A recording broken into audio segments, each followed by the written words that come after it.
नमस्कार, आप देख रहे हैं गुड न्यूज टुडे। शाम के 4 बज चुके हैं और ये वक्त होता है 2 दूनी 4 का, एक ऐसा सुपरफास्ट बुलेटिन जिसमें हम हर खबर आपको विस्तार से भी बताते हैं और कम समय में ज्यादा बताते हैं। कोशिश यही है कि कोई भी खबर छूट ना जाए, यानी सुबह से लेकर शाम के 4 बजे तक किसी भी बड़ी खबर में अगर कोई अपडेट हुआ है क्या या फिर कोई नई खबर आई है तो वो आप तक पहुंच जाए। बिल्कुल, तो श्वेता और अनंत 2 दूनी 4 लेकर हाजिर हैं और इस सुपर फास्ट और आपको बता दें कि डबल डोज वाले बुलेटिन में आपको हर वो खबर मिलेगी जो आज बनी है सुर्खियां। तो शुरुआत करते हैं आज की सबसे पहली खबर से जो कि महाराष्ट्र से जुड़ी हुई है। आपको बता दें कि महाराष्ट्र के रायगढ़ में एक संदिग्ध नाव मिलने से प्रशासन अलर्ट हो गया है। इस बोट से AK-47 समेत कई और राइफल मिले हैं। इसके अलावा कुछ कारतूस भी बरामद हुए हैं। आपको बता दें कि यही नहीं, संदिग्ध नाव से विस्फोट मिलने की खबर भी सामने आ रही है। पुलिस नाव की जांच कर रही है और रायगढ़ के तटीय इलाके हरिहरेश्वर में सुरक्षा कड़ी कर दी गई। रायगढ़ के एसपी ने संदिग्ध नाव से हथियारों की बरामदगी की पुष्टि की है। हालांकि जब इस बारे में महाराष्ट्र के डिप्टी सीएम देवेंद्र फडणवीस से पूछा गया, मीडिया ने उनसे बात की, तो उनका यह कहना था कि जो अब तक की तफ्तीश हुई है, यानी कि जो शुरुआती जांच हुई है, उसमें आतंक के एंगल की फिलहाल ऐसी कोई जानकारी नहीं है कि जिससे कि आतंक के एंगल को देखा जाए, लेकिन सभी पहलुओं पर जांच की जा रही है। और यह मसला इसलिए भी बड़ा हो जाता है क्योंकि 26/11 का जो खौफनाक आतंकी हमला मुंबई पर हुआ था वो भी समुद्र के रास्ते में हुआ था। ऐसे में सवाल तमाम हैं, लेकिन हमें थोड़ा सा पेशेंस यहां पर दिखाना होगा, धैर्य रखना होगा कि जांच में क्या चीजें निकलकर सामने आती हैं। और सबसे बड़ा सवाल तो यहां पर यही खड़ा हो रहा है कि आखिर ये बोट यहां तक हथियारों से लैस होकर पहुंची कैसे, किसके लिए थी। बिल्कुल, तो कई तरह के सवाल यहां पर है। आखिर ये कहां से आया बोट? इस बोट में आपको बता दें AK-47 समेत कई राइफल और कारतूस भी बरामद हुए हैं, इसलिए शक जो है और गहरा जाता है।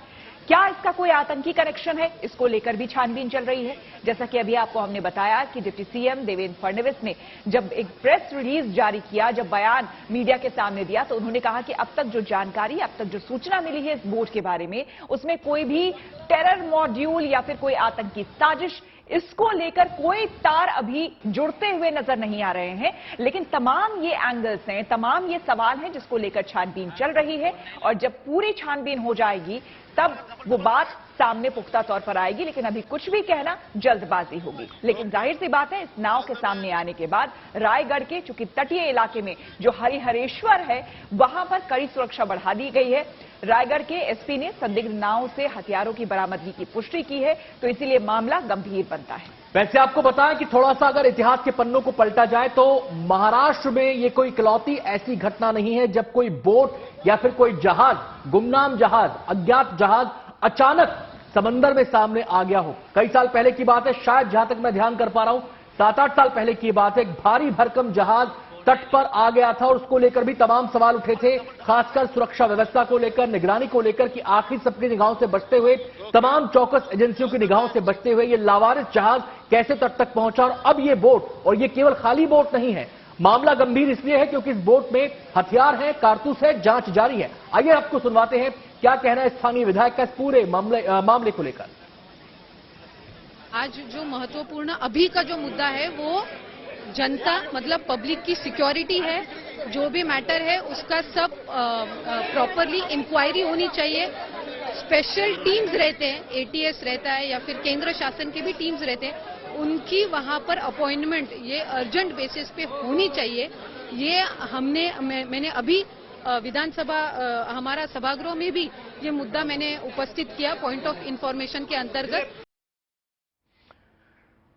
तो स्थानीय विधायक की बात अभी आप सुन रहे थे, उनके चेहरे पर भी चिंता की लकीरें साफ तौर पर देखी जा रही हैं। व्यापक जांच की मांग की जा रही है जिससे कि हर पहलू इस मामले का सामने आ सके। और इस बीच हमने जैसा आपको बताया कि जो महाराष्ट्र के डिप्टी सीएम हैं देवेंद्र फडणवीस, उनसे पत्रकारों ने बात की और उनका यह कहना है कि अभी तक टेरर एंगल के सबूत नहीं मिले हैं, लेकिन जांच जारी है। अभी तक की बड़ी खबर इस पूरे मसले को लेकर देवेंद्र फडणवीस का यह बयान कि संदिग्ध नाव पर डिप्टी सीएम फडणवीस बोले हैं कि टेरर एंगल के सबूत नहीं मिले हैं, लेकिन जांच जारी है और जब तक तमाम पहलुओं को खंगाल नहीं लिया जाता तब तक किसी भी किस्म की कोई बात कहना जाहिर सी बात है जल्दबाजी होगी। और ये कहना है देवेंद्र फडणवीस का कि टेरर एंगल के सबूत अभी तक नहीं मिले हैं। और साथ ही ये भी बात सामने आई है, ये जो नाव बरामद हुई है ये ऑस्ट्रेलियाई जो महिला है उसके नाम पर ये नाव है। तो ये भी अब छानबीन करना होगा कि आखिर ये ऑस्ट्रेलिया से क्या इसका लिंक है, क्या संबंध है, वो महिला कहां की है, तमाम तरह की बात के संदर्भ में अभी कोई पुष्टि नहीं मिली है। अभी तक जो जानकारी मिली है उस जानकारी के अनुसार ये ड्रिफ्ट होकर ये बोट आई है, जिसकी पूरी जानकारी मैंने आपको दी है। किंतु ऐसे मसलों में कोई भी एंगल हम कभी रूल आउट नहीं करते, उसकी पूरी तफ्तीश हम करते रहेंगे। आज नहीं बताया जा सकेगा, अभी तो बोट किसकी है ये असर्टन हुआ है, कैसे बहते हुए आई है ये असर्टन हुआ है। अब बाकी चीजें भी तफ्तीश में असर्टन होगी। इस बारे में ज्यादा डिटेल्स आज हम बता नहीं पाएंगे।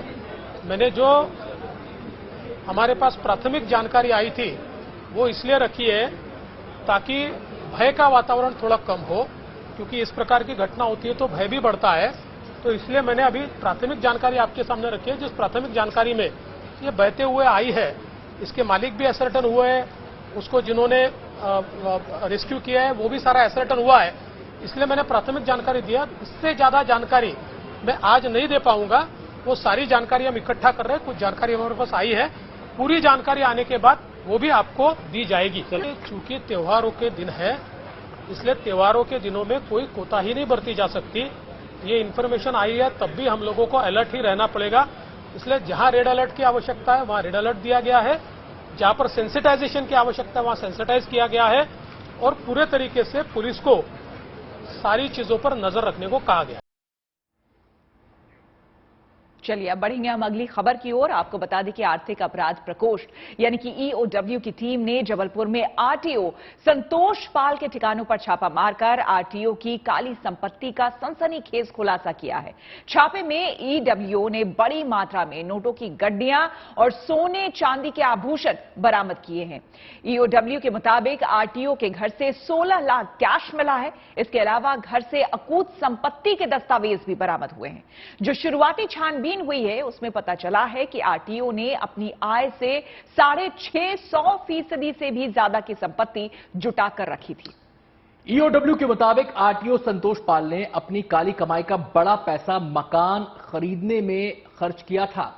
आरटीओ संतोष ने जबलपुर शहर के विभिन्न पॉश इलाकों में करीब आधा दर्जन, सुनकर हैरानी होगी, जिस देश में लोगों को एक अदद छत नसीब नहीं होती है, वहां पर एक भ्रष्ट ऑफिसर के पास आधा दर्जन मकान उसके पास मौजूद हैं, और वो भी आलीशान इलाके में, यानी कि शहर के जो महंगे इलाके हैं वहां पर यह आधा दर्जन मकान है। करोड़ों की लागत से बने संतोष के जिस मकान में ईओडब्ल्यू की टीम ने छापामारी की, उस मकान के अंदर हर तरह की सुख सुविधाएं मौजूद हैं। और फिलहाल जो तस्वीरें हम आपको लगातार दिखा रहे हैं, अभी तो ये तस्वीरें हैं जांच पड़ताल की, और ये वो नोटों की गड्डियां हैं जो बरामद की हैं ईओडब्ल्यू ने आरटीओ संतोष के घर से। आरटीओ संतोष ने अपने आलीशान मकान में एक मिनी थिएटर और स्विमिंग पूल तक बनाकर रखा है। संतोष पाल और उनकी पत्नी जबलपुर के क्षेत्रीय परिवहन कार्यालय में पदस्थ हैं।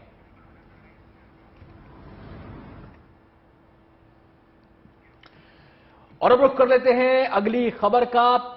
जेल में बंद यूपी के बाहुबली नेता मुख्तार अंसारी के दिल्ली, लखनऊ और गाजीपुर के ठिकानों पर ईडी की 12 टीमों ने छापा मारा है। मुख्तार अंसारी और उनके भाई बीएसपी सांसद अफजाल अंसारी के मोहम्मदाबाद स्थित आवास पर आज सुबह ही टीमें पहुंच गईं। गाजीपुर में 3 करीबी व्यापारियों के यहां भी छापेमारी हुई। दिल्ली और लखनऊ में भी कुछ ठिकानों पर ईडी की टीमें मौजूद हैं। आपको बता दें कि मुख्तार के करीबी विक्रम अग्रही और गणेश मिश्रा के ठिकानों पर भी रेड की खबर है। इसके अलावा किंग खान बस सर्विस के मालिक के ठिकानों पर भी छापेमारी की खबर है। मनी लॉन्ड्रिंग के केस में ईडी के निशाने पर मुख्तार अंसारी और उनके भाई अफजाल अंसारी हैं, और इन्हीं मामलों को लेकर छापेमारी चल रही है। खबर जम्मू कश्मीर से जुड़ी हुई है। आपको बता दें कि जम्मू कश्मीर से अनुच्छेद 370 हटाए जाने के करीब 3 साल बाद चुनाव आयोग ने ऐतिहासिक फैसला लिया है। जम्मू कश्मीर में अब गैर स्थानीय लोग भी चुनाव में वोट डाल सकेंगे। जम्मू कश्मीर के मुख्य चुनाव आयुक्त हृदयेश कुमार ने ऐलान किया है कि अब गैर कश्मीरी कर्मचारी छात्र, मजदूर और पीस स्टेशन पर तैनात सुरक्षा बल के जवान भी वोटर लिस्ट में अपना नाम जुड़वा सकेंगे और वोट डाल सकेंगे। इसके लिए अब स्थानीय निवासी का प्रमाण पत्र जरूरी नहीं है। दरअसल 15 सितंबर से जम्मू कश्मीर में वोटर लिस्ट को अपडेट करने का काम शुरू हो जाएगा। चुनाव आयोग के मुताबिक अभी लिस्ट में 18 साल से ऊपर के 76 लाख वोटरों का नाम दर्ज है, जबकि इनकी संख्या 98 लाख है। इस तरह इस ऐतिहासिक फैसले के बाद 25 लाख नए वोटर्स के जुड़ने की उम्मीद है। चुनावों के लिहाज से अब जम्मू कश्मीर का दर्जा देश के दूसरे राज्यों के बराबर हो जाएगा। आपको बता दें कि फिलहाल जो जम्मू कश्मीर का इलाका है वो केंद्र शासित प्रदेश धारा 370 हटने के बाद बना हुआ है, लेकिन जब सरकार से सवाल किया गया है इस बारे में कि आखिर राज्य का दर्जा कब मिलेगा, तो सरकार का कहना यह था कि सही वक्त आने पर राज्य का दर्जा भी दिया जाएगा और विधानसभा के चुनाव भी कराए जाएंगे। और उससे पहले माना जा रहा है कि परिसीमन जो होना है प्रदेश का, उस परिसीमन की तमाम औपचारिकताएं जब पूरी हो जाएंगी तो फिर इस दिशा में आगे बढ़ा जाएगा। और उसी दिशा में एक कदम यह भी बढ़ता हुआ दिखाई दे रहा है जब वोटर लिस्ट को अपडेट किया जा रहा है।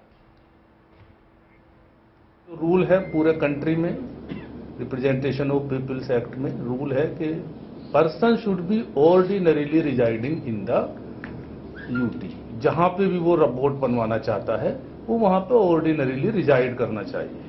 ऑर्डिनरीली रिजाइड करने का जो डिसीजन है वो ईआरओ को लेना है। जो वहां इलेक्टोरल रजिस्ट्रेशन ऑफिसर है या एईआरओज हैं कॉन्स्टिट्यूएंसीज में, वो इस बात को देखेंगे कि भाई ये यहाँ पे ऑर्डिनरीली रहता है, यहाँ पे इसकी नौकरी हो सकती है, वहाँ पे वो एजुकेशनल पर्पज के लिए भी रह सकता है, लेबर पर्पज के लिए भी रह सकता है, बिजनेस पर्पज के लिए भी रह सकता है। यानी परमानेंट रेजिडेंट होने की आवश्यकता अब नहीं है। तो ऐसे बहुत सारे वोट अब वोटर लिस्ट में ऐड होंगे। जम्मू कश्मीर में आपको बता दें कि बाहरियों को वोटिंग का अधिकार देने की तैयारी पर सियासी घमासान छिड़ गया है। पीडीपी नेता महबूबा मुफ्ती ने इस पर तीखी आपत्ति जताई है। महबूबा ने कहा है कि चुनावी लोकतंत्र के ताबूत में ये आखिरी कील है। महबूबा ने कहा है कि बीजेपी हिंदू राष्ट्र नहीं है, बल्कि बीजेपी हिंदू राष्ट्र बनाना चाहती है। महबूबा ने कहा है कि एक मुस्लिम बहुल सूबे में भारत में रहना स्वीकार किया, लेकिन अब वोटिंग से लोगों का भरोसा उठ गया है। सब कुछ बीजेपी के फायदे के लिए हो रहा है, ये आरोप महबूबा मुफ्ती ने लगाए हैं। बीजेपी के 25 लाख जो नॉन लोकल्स हैं वोटर्स, उनको यहां इंक्लूड किया जाएगा। And I think this is the last nail in the coffin of electoral democracy है। पहले जो इन्होंने रिगिंग करनी थी वो तो आधी रिगिंग कर दी जिस वक्त डिलिमिटेशन कमीशन यहां बनाया, और उसमें जितनी जेरी मैंडरिंग होनी थी वो सब कर लिया, और जिसका नतीजा ये हुआ कि जो उसकी हेड करती थी उस पैनल को, उसको अब बड़ी अच्छी तरह से रिहेबिलिटेट किया गया, शी हैज बीन रिवॉर्डेड। तो मेरा ये कहने का मकसद है, मैं लोगों के अपने मुल्क के लोगों से कहना चाहती हूं कि ये जो जमहूरी निजाम को यहां मस्क किया जा रहा है, डेमोक्रेसी को यहां खत्म किया जा रहा है। रुख कर लेते हैं बिहार का। बिहार सरकार की मंत्री लेसी सिंह को लेकर जेडीयू विधायक बीमा भारती के बयान पर मुख्यमंत्री नीतीश कुमार ने प्रतिक्रिया दी है। नीतीश ने बीमा भारती के बयान पर लेसी सिंह का बचाव किया है। बीमा भारती के आरोपों पर मुख्यमंत्री नीतीश कुमार ने कहा कि हर किसी को मंत्री नहीं बनाया जा सकता। बिल्कुल, आपको बता दें कि सीएम नीतीश कुमार ने कहा है कि हमने बीमा भारती को इतनी इज्जत दी, लेकिन बीमा भारती ने गलत बात की। पहले हम उन्हें प्रेम से समझाएंगे और अगर फिर भी उनको समझ में नहीं आएगा तो फिर उन्हें जो करना है वो करें। आपको बता दें कि बीमा भारती ने धमकी दी थी कि अगर नीतीश कुमार ने लेसी सिंह को कैबिनेट से नहीं हटाया तो वो विधायक पद से इस्तीफा दे देंगी और सीएम आवास के बाहर धरने पर भी बैठ जाएंगे। ये बिल्कुल गलत बात है और लेसी सिंह को जो कुछ भी किया गया वो बिल्कुल ठीक है, आज से नहीं पहले से किया जा रहा है, इसलिए सब पर मत सोचिए। अगर कोई बयान देता है तो पार्टी की तरफ से खूब बढ़िया से पहले तो समझाया जाएगा और पूछताछ किया जाएगा। अगर किसी को इधर उधर का मन है तो अपना सोचे। ये गलत बात है, हम लोगों ने इतना इज्जत दिया है, बनाया, गलत बात है, इस तरह की कोई बात नहीं। इसलिए लेसी सिंह पर कुछ नहीं है, फालतू बात। और कब से हम बनाए हुए आप सब लोग जानते हैं ना, आज कोई बोलेगा पार्टी कार्रवाई कर सकती है, उनसे पार्टी कार्रवाई कर सकती है। पहले तो प्रेम से समझा देगा कि सब मत बोलो, लेकिन उसके बाद कुछ नहीं करेगा तो आपने क्या बोली, सोच लीजिए। तो जो बोली है तो बोली है अपना। आपको बता दें कि जब से नीतीश कुमार ने आरजेडी के साथ सरकार बनाई है, बिहार में रोज कोई ना कोई सियासी आरोप सामने आ रहा है। पहले कार्तिकेय सिंह को लेकर, उसके बाद बीमा भारती और लेसी सिंह को लेकर। अब आरसीपी सिंह ने कहा है कि नीतीश कुमार 7 जन्मों में भी प्रधानमंत्री नहीं बन सकते। आपको बता दें कि आरसीपी सिंह ने केंद्र में मंत्री बनने के सवाल पर कहा कि नीतीश कुमार झूठ बोल रहे हैं, उनकी सहमति से ही वो मंत्री बने थे। ये बात ललन सिंह को भी पता थी। बिना उनके अनुमति के मैं मंत्री शपथ ले लेता। उनकी सहमति थी, वो भी जानते थे, राष्ट्रीय अध्यक्ष जो भी हैं वो भी जानते थे। अब लेकिन अगर खुल्ला कोई सफेद झूठ बोले तो मैं क्या कर सकता हूं? आप बता दीजिए। मैं मंत्री बना, उसके बाद 31 जुलाई को राष्ट्रीय कार्यकारिणी की बैठक क्यों बुलाई गई? बिहार की सरकार में आरजेडी की एंट्री के बाद बीजेपी जंगलराज की वापसी के आरोप लगा रही है। इन आरोपों के बीच बिहार के 2 शहरों की आपराधिक वारदात से भी चिंता बढ़ गई है। पटना में कल एक छात्रा को सरेआम गोली मार दी गई। पटना के बेउर इलाके में अपराधियों ने घात लगाकर लड़की को गोली मार दी। लड़की उस वक्त कोचिंग से लौट रही थी, पीछे से गोली मारी गई और गोली गर्दन में जा फंसी। लड़की की हालत गंभीर है। पुलिस जांच तो कर रही है, लेकिन मौके पर देर से पहुंचने के आरोप भी पुलिस पर लग रहे हैं। वहीं आपको बता दें कि गोपालगंज के बैकुंठपुर थाना के ट्रितपुरा बाजार स्थित एसबीआई के सीएसपी में दिन दहाड़े हथियारबंद 6 अपराधियों ने 5 लाख रुपए लूट लिए और पूरी वारदात सीसीटीवी में कैद हो गई है। तो ये घटना सामने आई है।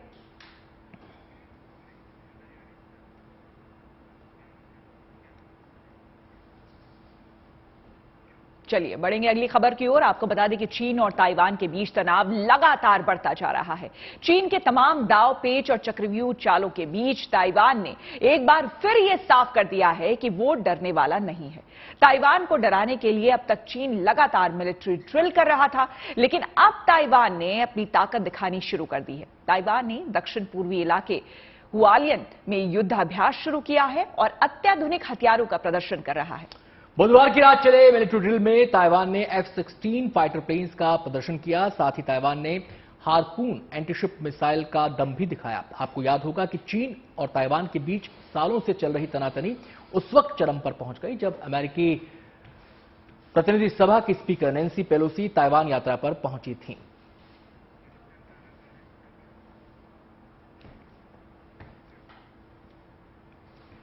और अब बात कर लेते हैं कृष्ण जन्मोत्सव की। जन्माष्टमी के लिए भगवान श्री कृष्ण की जन्मस्थली मथुरा सजकर तैयार है। यहां जन्माष्टमी की तैयारियां पूरी कर ली गई हैं। कान्हा की नगरी मथुरा में ठाकुर जी सारंग शोभा पुष्प बंगले में विराजमान होकर अपने भक्तों को दर्शन देंगे। पुजारियों के मुताबिक ठाकुर जी इस बार मोरछलासन में विराजमान होकर अभिषेक स्थल पर पधारेंगे और रजत कमल पुष्प में ठाकुर जी का प्राकट्य अभिषेक होगा। इस बार गर्भगृह और श्री कृष्ण चबूतरे को कारागार का रूप दिया जा रहा है। जो भक्त गर्भगृह में दर्शन नहीं कर सकेंगे वो श्री कृष्ण चबूतरे पर दर्शन कर सकेंगे। बिल्कुल, आपको बता दें श्री कृष्ण जन्मस्थान ट्रस्ट के अधिकारियों के मुताबिक जन्माष्टमी के लिए श्री कृष्ण की जन्मभूमि आने वाले श्रद्धालुओं को किसी प्रकार की यहां पर कोई परेशानी ना हो, इसका विशेष ख्याल रख रही है। ट्रस्ट के मुताबिक इस बार श्री कृष्ण जन्मोत्सव को जीवंत करने के लिए गर्भगृह के अंदर ताला भी लगेगा और प्रतीकात्मक रूप से पहरेदार भी खड़े होंगे। भगवान श्री कृष्ण के जन्मोत्सव का मुख्य कार्यक्रम कल रात 12 बजे होगा।